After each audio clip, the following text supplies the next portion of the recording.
आज की दुनिया में कोई भी अलायंस फिक्स्ड नहीं रहती। कंट्रीज अब एक साथ कई पावर ब्लॉक्स के साथ काम करती हैं।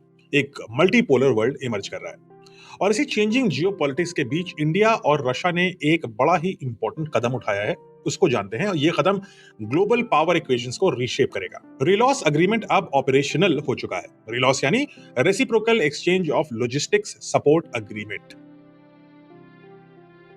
यह एग्रीमेंट फरवरी 2025 में साइन हुआ था और अब ऑफिशियली इसे रोल आउट किया जा रहा है। सवाल यह है कि एग्रीमेंट क्या करता है और क्यों इतना इंपॉर्टेंट है।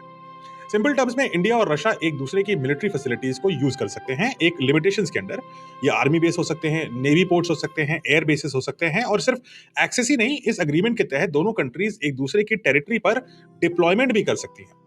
3000 तक मिलिट्री पर्सनल इस एग्रीमेंट के तहत डिप्लॉय हो सकते हैं, 10 एयरक्राफ्ट और 5 warships at any given point.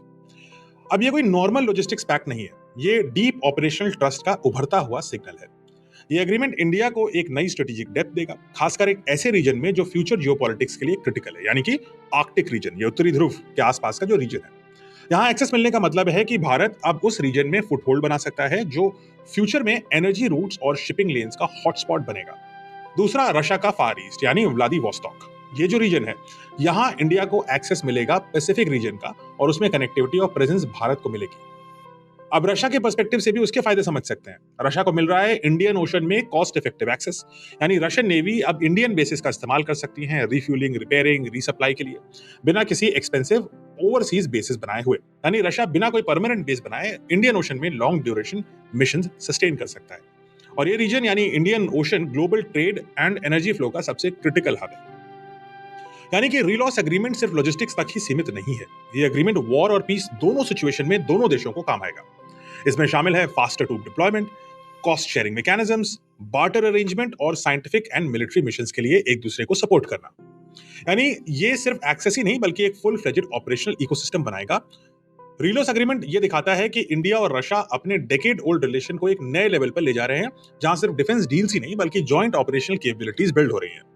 और शायद यही आज की जियोपॉलिटिक्स का सबसे बड़ा ट्रूथ है। आज अलायंसेस एक्सक्लूसिव नहीं रहते हैं, कंट्रीज पैरेलल पार्टनरशिप्स बनाती हैं अपना इंटरेस्ट देख करके, और रिलॉस इसी न्यू वर्ल्ड ऑर्डर का एक उभरता हुआ सिग्नल है। तो कमेंट्स में मुझे बताइए, रिलॉस के बारे में आपकी क्या ओपिनियन है। अगर आप भारत में एक रक्षा मंत्री या भारत के प्रधानमंत्री को एडवाइस देने वाले होते तो रिलॉस को आप कैसे आंकते? क्या ये एक फेवरेबल एग्रीमेंट है या इसको और अच्छा कैसे बनाया जा सकता है? भारत और रशिया के बीच इस उभरती फ्रेंडशिप को लेकर के अमेरिका और चाइना का क्या रिएक्शन होगा? इसके बारे में अगर आपके पास कोई कमेंट्स हैं तो बिल्कुल शेयर करिए मेरे साथ। और अगर आपको रिलॉस पसंद है और आपको लगता है कि भारत का इसमें फायदा है तो जय हिंद जरूर लिखिए इस मैसेज में।